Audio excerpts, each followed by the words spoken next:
Thank you very much. Good morning, everyone. Good morning, Team CSIR, and all the guests who have come to join us for our biennial conference. It is my absolute pleasure this morning to be introducing a speaker who will be talking to us about a subject that we didn't deem very pertinent until a few years ago when the COVID pandemic hit us. So we think about access now to vaccines.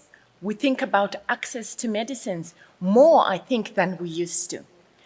To discuss the matter and to enlighten us on this topic is Mr. Stavros Nicolaou, and he's got a very long CV, so I have to make a choice between letting him speak or reading out his CV. So I'll be ever so brief in introducing him. So Stavros Nicolaou is a member of the Aspen Pharmacare Holdings Limited Group Executive Committee and the senior executive responsible for strategic trade development. Previously, he was the CEO of Aspen's export business. Aspen is Africa's largest pharmaceutical manufacturer and now a world leader in anesthetics and injectable anticoagulants. Aspen is one of South Africa's most globalized multinational companies, with a presence in 50 geographies globally and 26 manufacturing facilities across 6 continents, truly a global footprint. Nicolaou was instrumental in introducing the first generic antiretrovirals, the ARVs, on the African continent, developed by Aspen, which have gone on to save hundreds of thousands of lives in South Africa and broadly on the continent. He is a graduate of WITS, and he's received many assignments, a lot of them, from many awards. I can spot quite a few. He's received an award from, he was a recipient of the Order of the Lion of St. Mark by the Greek Orthodox Pope Theodorus II, and recently received the title of High Commander of the Order of the Apostle and Evangelist Mark. There is so many of them, I don't know which one to read. But importantly to the dialogue that we want to have with Stavros today is that he is a member of the working group of the World Economic Forum and CEPI, which is the Coalition for Epidemic and Pandemic Preparedness working group on financing of vaccines, I would like to believe. So I better stop here and let Stavros speak to us about what we can expect with respect to vaccine independence, biologics independence, and health security overall. So Stavros, please speak to us.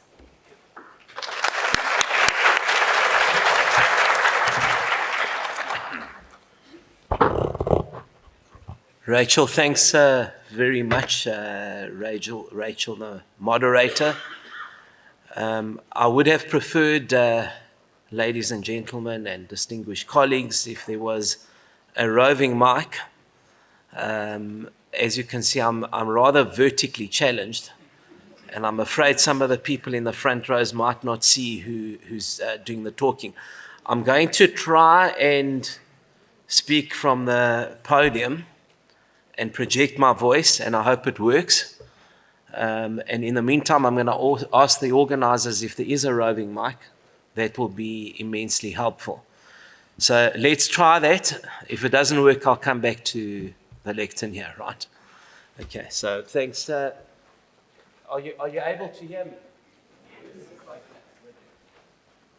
Firstly, let me start off by saying it's a great privilege and a great pleasure to be here with you today. Thanks very much. We're addressing a topic which some people might feel is outdated, but it's actually as relevant as it's ever been, and in fact even more relevant now than it's ever been. So we're kind of in this mode where we feel that the COVID pandemic has subsided. These pandemics are unpredictable. They can rear their ugly heads at a future date. The nature of pandemics is that they can work in cycles and they can wax and wane. So we'll have to kind of wait and see what happens with COVID-19. But the discussion around health security, health sovereignty is as topical as it's ever been. So my talk today is going to be largely about bridging the gap of vast health inequality globally, but particularly on the African continent. And then secondly, what is the relevance of health security to the ordinary citizenry of any country and any continent?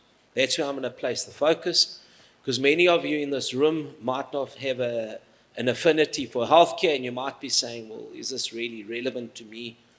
So healthcare cuts across the economy, it cuts across every social aspect, it cuts across every walk of life in our country, and it is one, as we saw, if we ever doubted the relevance of healthcare to the economy and the impact it can have in economies, we saw the economic devastation and meltdown that occurred, particularly on the African continent during COVID.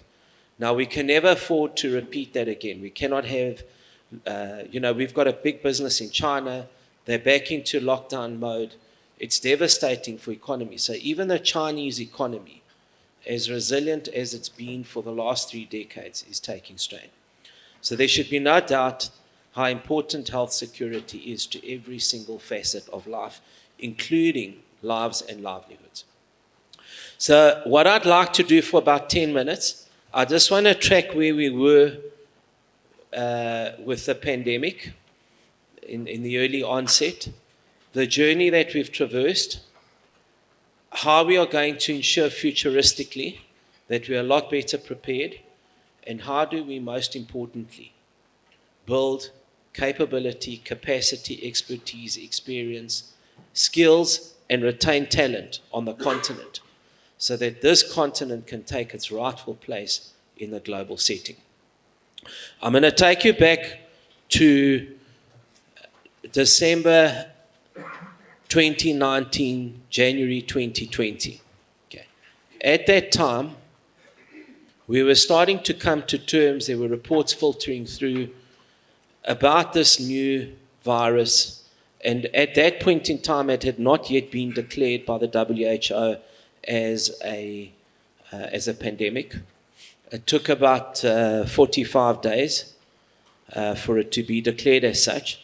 But we started getting these reports, and then in mid to third week in January, we were sitting at the Aspen, and our management teams in Europe were saying there's a sudden surge in the use of general anesthetics and muscle relaxants. Now, these are not the muscle relaxants you use for back pain, right? These are general anesthetics, muscle relaxants you use to ventilate patients in ICU settings. So there was the surge, and wondering what's going on here, right? And then we started seeing at the end of January, early February, the harrowing images and the visuals coming out of Italy, France, Spain, where critical care, intensive care facilities were overwhelmed. Patients were being ventilated in corridors and in car parks, and they were not making it. The mortality rate for patients being ventilated was anything between 70 to 80%. And I'm sure you saw the same images on TV that I saw, right? And we said, this is real. It's a matter of time before it hits us here. 6th of March 2020, we had our first reported case transmitted via an Italian tourist. First case here in South Africa. And literally the floodgates opened after that. 14th of February, President Ramaphosa called a meeting of business, invited 12 of us to the union buildings. He had a whole series of meetings that day. It was a Sunday. I remember our meeting started at 12:30. It ended at 2:45. I remember it very clearly. He had the finance minister, minister in the presidency, small business minister, DTRC, etc. He had a couple of it. It was supposed to be more a meeting to see how we respond economically and how business can help to respond economically. I'll spare you the details of that meeting, but when we emerged from that meeting, and I was the only healthcare person in the room, Adrian Gore couldn't make it, the focus had shifted significantly to a healthcare response.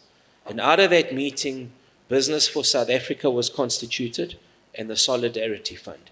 Solidarity Fund, a unique concept, never been repeated anywhere or replicated anywhere in the world. And that was ordinary South Africans getting together. Close on 3 billion rand was raised. Small and large business, ordinary, wealthy, non-wealthy citizens, everyone contributed. And that was a significant moment in how we managed the pandemic because it kind of pulled everyone together. So that was 14th of March. And then, of course, we went into a crazy, frenzied scramble for PPE. You'll remember that. Because the rest of the world, we don't have PPE capability and capacity. We've pivoted now into it. But at that time, we were importing 95% of our medical devices and technologies into this country, which includes PPE. So you go through that crazy scramble and everyone is looking after themselves. So they're saying on the one hand at WHO, we need solidarity in our lifetime. And on the next thing, everyone is buying and hoarding PPE for themselves and Africa can't get PPE. Okay. And it puts pressure on you because people that studied with you, doctors, pharmacists, nurses, they are at the front line of this. And you can't give them basic cover. You can't give them a KN95 mask. Okay. We were able to rescue the situation. We had contacts in China, contacts in India, and I can write books and books on the politics behind that. We don't have time for that today. But I serve on the BRICS Council, and that was important. We were able to secure PPE. I don't have to tell you about the debacle with other people buying PPE. You've heard all about that. It's well rehearsed. It was important that we set up proper and appropriate, suitable quality controls, which we did, because everyone thinks a mask is a mask. It's not the case. A mask that is not of an appropriate quality represents a massive healthcare risk to that doctor or nurse who is using it in the front lines. And I'll tell you what's the biggest thing that you've got to deal with is when doctors and nurses are getting demoralized and don't want to go to work because they don't have appropriate protective equipment. So you had to manage all of that, right? Then in about April, we start hearing for the first time that there's a possibility of vaccines coming out. Okay. There's been nothing more effective in preventing disease other than clean running water in humanity than vaccines. So we say, well, that sounds promising. And you kind of reflect on that and you say, but is it possible that you can bring a vaccine out during a pandemic, depending on how long the pandemic lasts? Because in the normal course, it can take you 5 to 10 years to get a vaccine. On this occasion, we got a vaccine out as global humanity and global scientists, and many of you in this room are scientists, will be a lot more erudite than I am around these scientific processes, but we got a vaccine out in 321 days. Completely against the odds. Significant human feat and achievement. Okay. But now we're hearing about a vaccine in April, and we're sitting back as an Aspen management team and saying, listen, we helped with HIV, we helped with MDR, XDR, TB. We cannot just sit back. We've got to help again with COVID. Now, we were already helping with anesthetics. And if you want to hear a good news story, and I'm not saying this to brag, boast, or saying it glibly in any way. Usually, we, the poor Africans, picking up the phone and phoning Europe and China and America and saying, please help. Do you know that President Macron was phoning Aspen and saying, please help with general anesthetics? The Italian Prime Minister was phoning, please help. So the tables were reversed, guys. So if you ever doubt that we can be world class and we can take a rightful place, there is one of many examples I can give you. Okay. And Macron visited South Africa on the 30th of May 2021, and we spoke about this with him. And Macron became a great advocate for vaccine equality in our lifetime for Africa. Okay, so we said we're helping with anesthetics. At about the same time, the Oxford study came out in early May, and it demonstrated, May 2020, it demonstrated that dexamethasone, which is a corticosteroid, which is about 60 or 70 years old, was coming to the fore as the most effective therapeutic in reducing mortality in an ICU setting for severely or critically COVID-ill patients. The mortality rates reduced by 30 to 35%, and again, Aspen was a major supplier of that. So I thought that's great, but we have to do more. And in May, we took a decision that we will make available our sterile capacities and capabilities to produce vaccines. But then which vaccine do you select? And who do you partner, and do they want to partner you? I'll spare you the details because we don't have time, Rachel. I'd love to. I can spend 5 hours if you want. Okay. What we did is we started speaking to Johnson & Johnson. Now, we had a history of working with Johnson & Johnson on HIV, so we were able to speak to them and get to them quite quickly. Now you're dealing with massive globally influential companies. Johnson & Johnson's market cap is $480 billion. So it's about 20% bigger than South Africa's GDP, to put it into context. So that's who you're dealing with. So you deal with the president and CEO of J&J, you might as well be dealing with the president of what is probably, standalone, like the 25th biggest economy in the world. And they were quite reluctant initially, but they needed to expand their production capacities. And they set themselves a target to produce 1 billion J&J vaccines. Now, why we like J&J? It was the most thermostable, stable, and the most supply chain friendly for the African continent because it required less cold chain management vis-a-vis the mRNA technology. So Johnson & Johnson's adenoviral vector technology.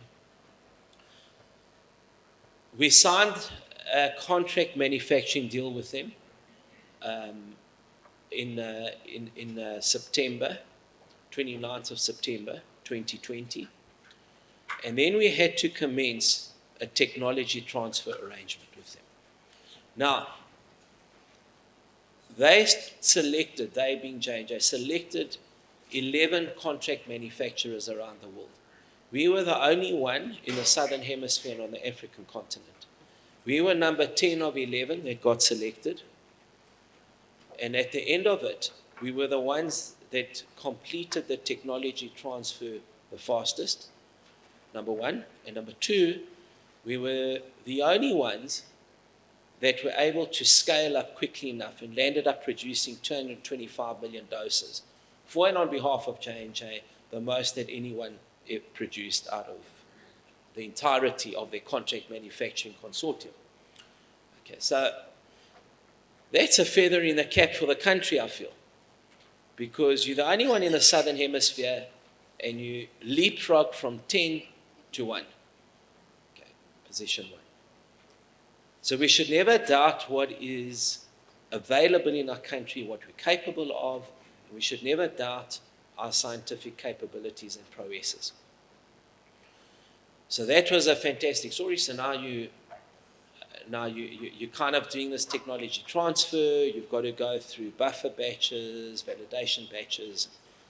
The plan is that by May, let me welcome, I think our Irish fans just walked in. Okay.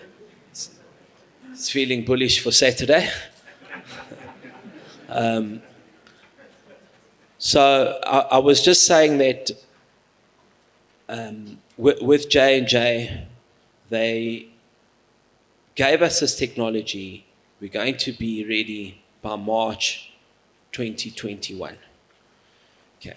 March 2021, pivotal moment. Okay. Now, November, December 2020, South Africa and the rest of Africa realizes we're not going to get vaccines timeously through the COVAX facility, unfortunately.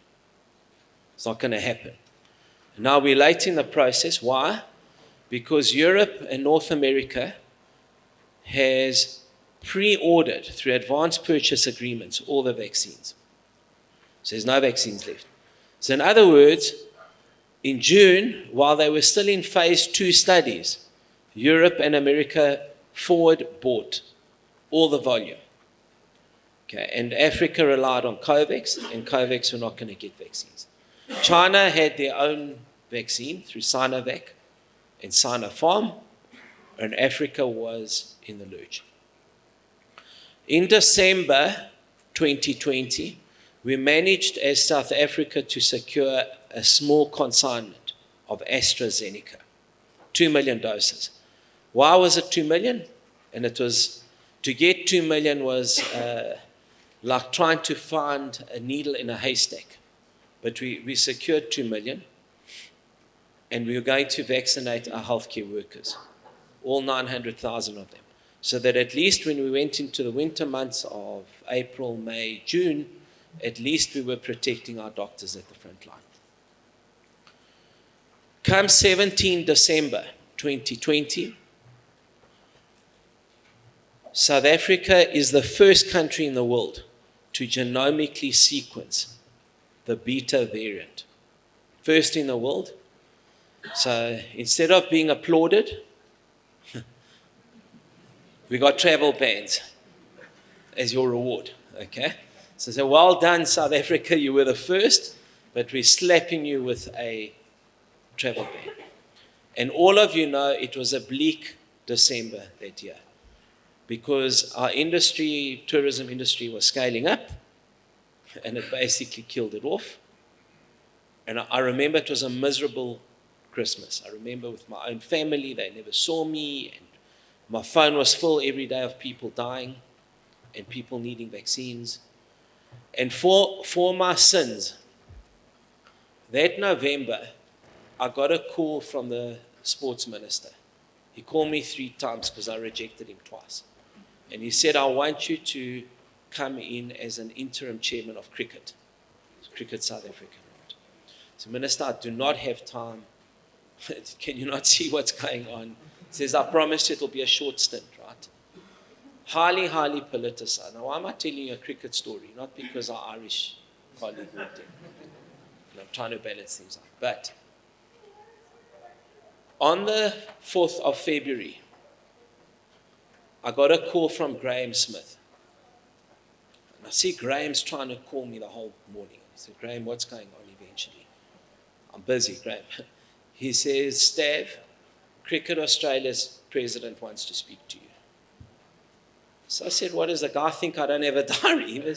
No, he needs me in the next half an hour. I said, I'm sorry. Anyway, I got to speak to this guy.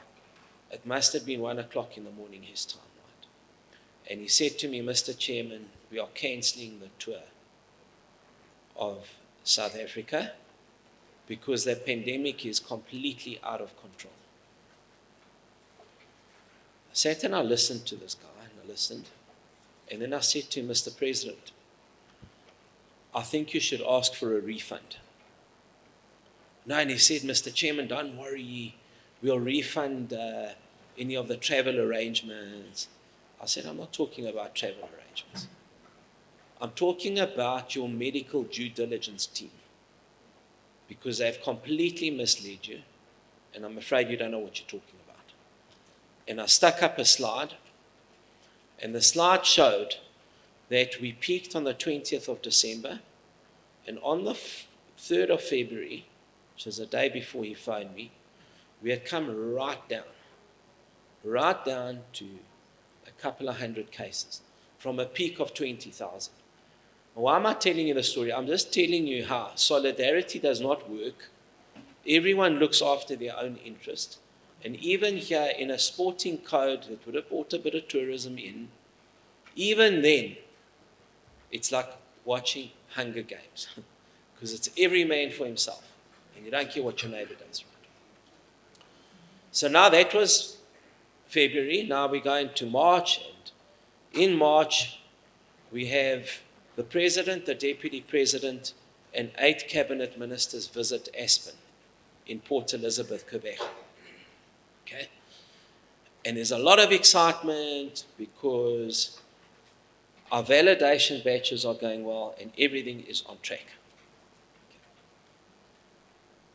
Big excitement, and you're carrying the nation on your shoulders because you need to start vaccinating people in April because winter is around the corner and the 3rd wave is around the corner. And then we start hearing a couple of days after this visit that the drug substance that we were being supplied from Baltimore, Maryland, United States of America was contaminated. They said, but how can an American drug substance be contaminated? Well, I'm afraid it was contaminated. Okay, so batches 4 to 9 and batches 11 were contaminated. What did we get? We got batches 4 and 5, unfortunately. So we had produced 20 million doses. Couldn't be used, had to be written off, unfortunately. What a setback for the country. Massive setback. So you feel like you're on a roller coaster. So, I want to demonstrate this thing about inequality. In late December 2020, early January, President Ramaphosa's team that were driving the COVID response said to me, Stavros, aren't you of Greek origins? I said, yes, I am. Okay. You know, the EU Health Commissioner, she's Greek. So, okay, why don't you phone her and see if they can't give us vaccines? Okay. So I have a look, and this woman is Cypriot. She's a member of the EU Parliament. And I happen to know the Foreign Minister of Cyprus. He's a doctor. And I phoned him and said, Mr. Minister, can you set up for me to contact her? And he says, yeah, I know so well. Anyway, I'll spare you the details. I got on a call with her, and she told me, oh, you're doing such fantastic work, but listen, go jump in the lake. Okay. So she couldn't help. And all I was asking for is, can we swap you out AstraZeneca? Because in January, they were still alpha dominant. They were alpha strain dominant. We had already shifted to beta variant. As I said, we were beta dominant. And our scientists were not prepared to use AstraZeneca for beta variant. But they were alpha dominant. They could have used it there, and they could have given us Pfizer. Should have worked out. So I'm just giving you a sense of all these setbacks and how all of these things go. So anyway, emergent, a problem. Speak to Johnson & Johnson, J&J, you need to give us drug substance from somewhere else. So they said, we've just scaled up production at Leiden in the Netherlands. We will give you drug substance out of the Netherlands. So great, we get the drug substance, double quick time, back in production.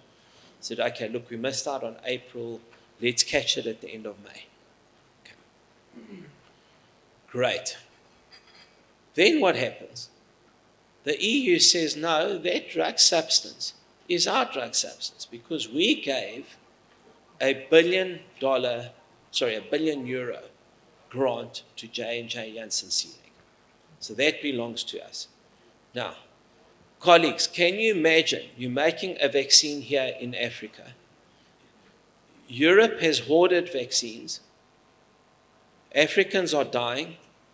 And India's put up an export restriction, not prepared to supply us. Okay. And you're going to tell Africa and Africans that the vaccine produced here is going to Europe. Imagine that. Okay. Didn't go down well. A lot of discussions, President Ramaphosa in his AU capacity and President Ursula von der Leyen, the EU president. Ongoing discussions, and von der Leyen saying, I'm sorry, those are our vaccines. So I'm going to go into this, dragged on into early June. Macron visited in 30th of May, 2021. Macron said Africa must get these vaccines. June, we discussed with our government, what are we going to do now? There's only one thing you can do. You have to revoke the GMO licenses. Okay. So the President says, who's going to do that? I said, the Agriculture Minister. Why the Agriculture Minister? Not the Health Minister. Agriculture, because these are live organisms, need GMO permits issued by the Department of Agriculture. Minister Toko Didiza, an unsung hero, she revoked those licenses 23rd of June. The vaccines would have been collected the next day, on the 24th of June, 2021. Okay. Stopped the vaccines, we secured them in the country, gave President Ramaphosa, Stavros Masiyiwa, and others the opportunity to renegotiate the deal with Europe. The deal was renegotiated.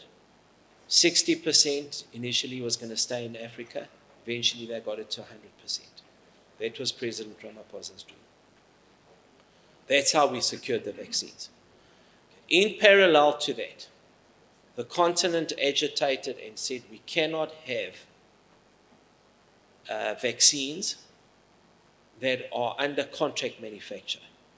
We need licenses to be granted to African producers.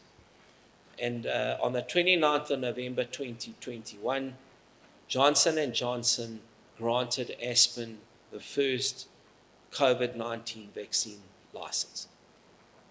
And we called the product Aspenovax. So again, the mood lifts. And I said, it's like a roller coaster, right? You have setbacks and then you recover, and another setback, and you get off your, you get off your backside and you stand again and you go again until you fall again, and you keep going up and down, right? So that was a good move. But then we go into January 2022. And what happens? No orders for Aspenovax. Why? Gavi Covax have bought 1.8 billion doses of COVID vaccine, not a single dose out of Africa. So this has brought the main thing that I wanted to speak about, and I'm going to end with it, Rachel, because I've got about 7 minutes left. Right? It brings to bear the main thing here. What is the single biggest lesson? And I've only given you a glimpse of what happened over that time. Right? I could literally I can write this in a book. The single biggest learning here is local capacities solve local problems. You cannot rely on the rest of the world. As I said, it is like Hunger Games, I'm afraid to say. So, we've got to build these capacities. But it's one thing building a capacity. And you need to have the right skills, the right talent, the capex, the right incentives. You need to have the right regulatory reform, regulatory harmonization and synchronization, all of these things, right? You need to remove barriers, tariff barriers, other trade barriers, etc. All of these things. But if you cannot sustain a facility and it shuts down in a year's time, you're back to square one and you will be at the back end of the queue. What does sustaining a facility mean? It means that the global procurement agencies, Gavi, UNICEF, AVAT, and others, have to start supporting local production. So there's got to be a demand and there's got to be guaranteed offtakes. And that is a battle we are currently seized with right now. The African Union is fighting that battle as we speak. And there's a Gavi board meeting in December. Look out for it. And the pressure's on that for future tenders, and I'm not just talking COVID-19, I'm talking routine vaccines as well, rotavirus, pneumococcal, meningitis, whatever it is, right? That the policy changes in line with the African Union 17 May 2022 communique, which stated that a minimum of 30% of Africa's vaccine requirements must come from African producers.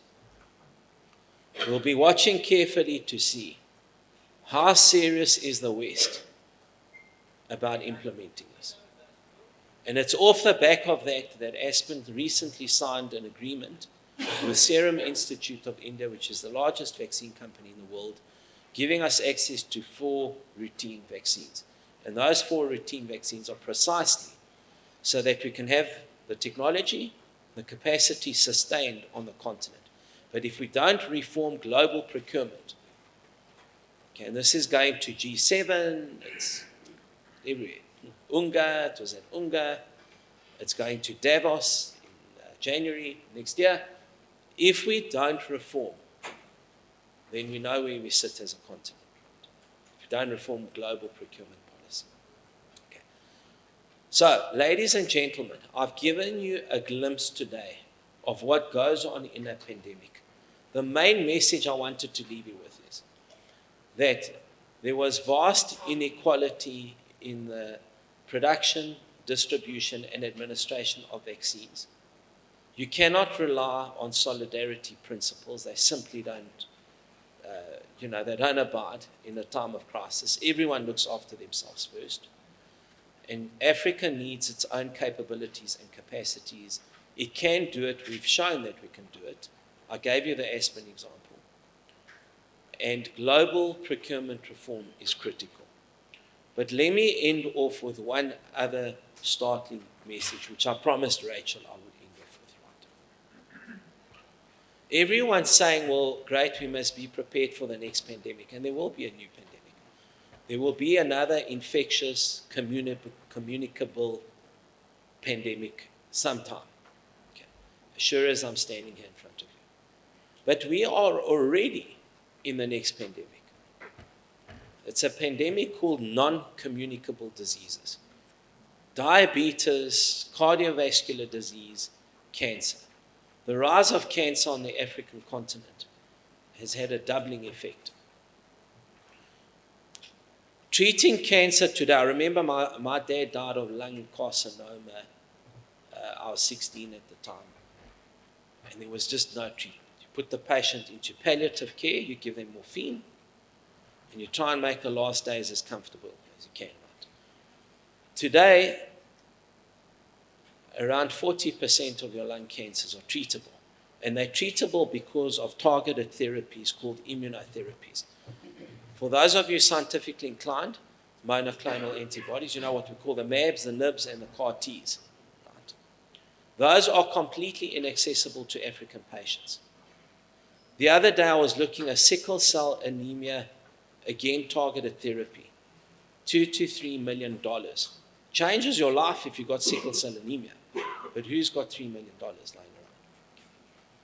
Insulin, the global prevalence of diabetes is 6%.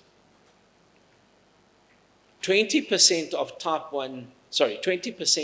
diabetes is type 1 diabetes. All 20% need insulin.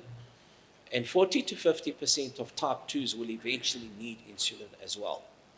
But yet only 2 million people on the African continent are taking insulin. Okay. So what am I highlighting here as I end off? I'm highlighting an inaccessibility of biologic products on the African continent. And that is the next frontier. And the model that's got to get used is second brands, technology transfers, local production, even if it's fill and finish to start off with. And that's the next challenge that we are facing, and you'll hear a lot more about that. So, in conclusion, what we need to achieve in our lifetime on this continent is health sovereignty and biotechnological independence, where we have our own capabilities and we don't depend on the rest of the world. And we've got to address infectious and non-infectious diseases. Ladies and gentlemen, it's been a great pleasure speaking to you today. Thanks very much.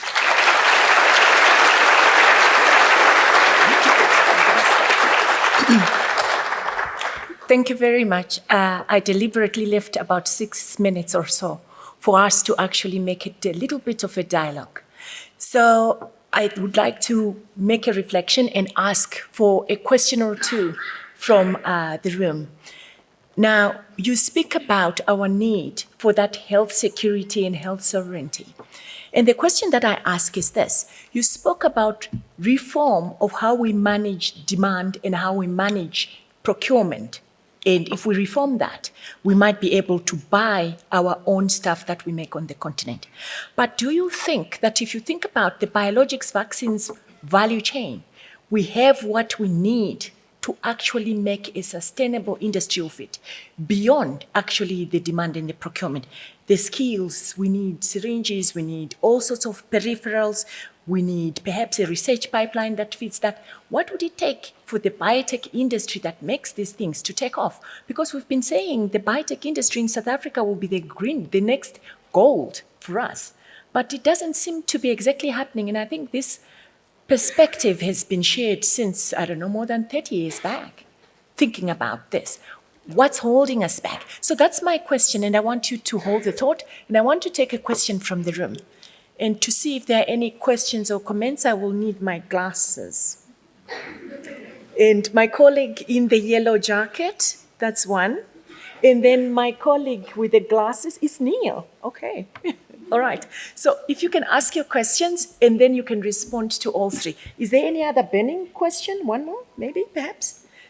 Oh, my goodness. That gentleman there, beeline from me. Thank you. If you can all, starting with you, with Neil, and with yourself. And then Stavros, you can respond. Hello, just making sure you can hear me clearly. My question is, as you were speaking, and it sounds very encouraging that we're working to create our own pharmaceutical industries that serve Africa and Africa's needs. My question is, when you look at the US pharmaceutical industry, they are still very capitalistic, and it tends to marginalize a lot of people within the economies. So if we do manage to bring our own pharmaceutical industry and produce our own PPE, we have seen through the COVID pandemic that there was a lot of corruption, and even with our own production, there were a lot of marginalized groups, especially the poor, who still don't have access to this. So how then are we approaching bringing the industry to our own spaces while taking into consideration the failures of the capitalistic pharmaceutical industry in America, especially when it comes to cancer treatment? Because they have all the equipment, but the people, especially people of color, people who are poor, do not have access to these things. So what are we doing here as we're bringing it here to be ahead of the problem and make sure everyone still has access, and we don't just have technology that is not serving all the people of the continent? Thank you. Question from Neil. Hi, thanks very much. Neville Swade is the name. I want to ask you about, you said the word winter, so that allows me to ask the question about climate's impact. Both what your views are on climate and COVID in specifically, but generally more about how you regard climate as a driver of disease and illness that we need to consider in the future in the region. Thank you. Thank you. And then the question from the middle of the room. Hi, good morning, Stavros. Thank you very much for that insight. In South Africa, we have a very defined public and private sector in the healthcare industry, and more so that relates to the pharma drugs that you have spoken of. And specifically with regards to cancer, we look at it in the public sector where we follow the EDL or EML, and in the private sector, we have, example, the SOC and ICON guidelines. And these treatment methodologies are generally followed by the NCCN, the EMEA, US, as well as, example, the various Aspen, ASCO, and ESMO. With that being said, considering we have a large percentage of patients also that are immunocompromised, our genetics and our treatment methodology should be essentially different, and in terms of targeting the patients correctly and eliminating the cancer, not forgetting the supportive and palliative care. Yes, I agree with you with regards to the biotechnology for the targeted therapy for the biosimilars as well as the supportive care drugs.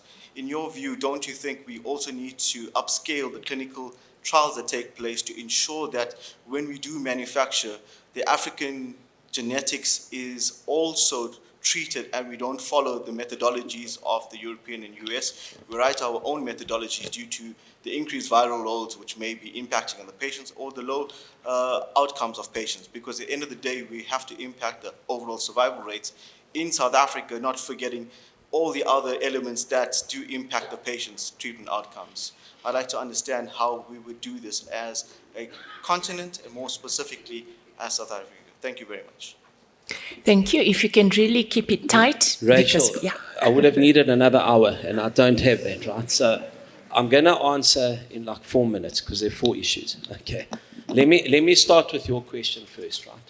I think the first thing is you're correct. We have a larger immunocompromised segment of the population than just about anybody else because 17 to 18% of the global HIV infected population sits in this country, right? And 65% of it sits in Africa. So the first thing you've got to do is you've got to make sure you've got a highly effective antiretroviral rollout program because you can normalize viral loads and CD4 and CD8 counts. You can do that. So that's the first thing. And I'm afraid that took a bit of a setback during COVID, right? Your question was more directed at nuanced or more idiosyncratic clinical trials taking place in our country. I must tell you, one of the best news stories ever is that South Africa led the way during the pandemic. So what do I mean by that? We were the only emerging market in the world that ran clinical trial arms for Pfizer, J&J, and AstraZeneca. Not Brazil, not Mexico, etc., etc. Number 2, we ran the biggest phase 3B implementation study anywhere in the world, CSIR. 490,000, 500,000 people. We ran the biggest vaccine booster phase 3B study, CSIR 2, 250,000 people. So I think our scientists have excelled and have customized clinical trials into this country so that the world was depending on South African data at the time. So decisions were being taken in Europe and America based off Glenda Gray and Linda Gale studies here in South Africa. So I think we're really well on our way with that. And if there are any unsung heroes, it's the Glenda Grays of this world and Shabir Mahdi's and all of those people. We really, really stepped up and we gave data to the world that they benefited from. Okay. Second question around access and equality and a business model that you use futuristically. The best business model to use in South Africa and Africa. And by the way, I'm a great believer when people say to me, what do you do for a living? I don't tell them I'm a pharmaceutical executive. I say I wake up every morning and I try and save lives and improve the quality of life of people. That's what I do for a living. Okay. So if you're in my industry, you must put the patient ahead of anything else. Of course, you've got shareholders, you've got return on investment, of course, you've got all of that. But if you don't put the patient at the center, your share price is not going to move and your shares is not going to return. Okay. So, what is the best model for South Africa? It's an access model where you license, get tech transfers, and you're able to produce your own brand in this country, rather than the originator brand, which will be price protected forever and a day because they don't want to drop the prices in the US and Europe. Okay. So that's the access model you need to pursue. Okay. On climate change, I need an hour literally to discuss this. I can only really answer in 5 seconds and say there is empirical evidence now that climate change influences the type of viruses and bacteria that we are seeing manifesting. It influences the type of antigens we're going to need to contain these. And there is no doubt there's an inextricable link between the two. I can unpack it in more detail, but it's a complex conversation. Okay, so that's on climate change. The last question, Rachel, over here. Right. There are two things we need to do to achieve this, why we haven't achieved it. The first is your procurers have to support whatever you do here. Okay. If they don't support it, who's in their right mind is going to go and invest? And by the way, it starts with our own government here in South Africa, right? There is no local procurement in pharmaceuticals. It's an apex policy of our government.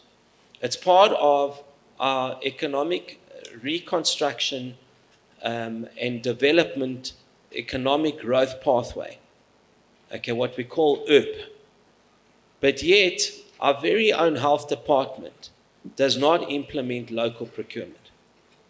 Case in point, we import 70% of our ARVs into South Africa, but we're the biggest consumer of ARVs. Okay. So we need to reform global procurement and our own procurement here as well. And number two, we need to have the right business models, as I've just described. And number three, and the final point is, we need to reform financing and funding. Okay. Black entrepreneurs in the main do not have access to capital. So you can go to an RDC and you can go to all these DFRs, but it's very unlikely you're going to be able to access capital. How do you change that? Through the procurement rules. If you give guaranteed off-takes, so if you're a black entrepreneur today that walks into, or any entrepreneur that walks into a DFR today and says, I want to borrow 200 million rand to set up a manufacturing facility, pharmaceutical manufacturing facility. They're going to say, okay, where's the collateral? Where are your assets? So, sorry, I've got the technology and I've got the skill to do it. Okay, where's your off-take? Sorry, I don't have an off-take. Why? Because we run a 2-year tender cycle here. And you can go from hero to zero. You can get awarded 1 million packs a month of ARVs for 2 years. And at the end of 2 years, it gets awarded to an Indian company. And you're back to square one. Who's going to borrow your money, Rachel? No one. Okay, so these are the basic reforms that need to happen so that you can kickstart a fledgling industry and make it successful. Thanks very much, ladies and gentlemen.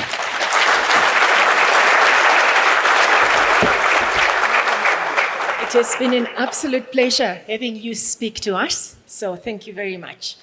Small gift for yourself. Thank you.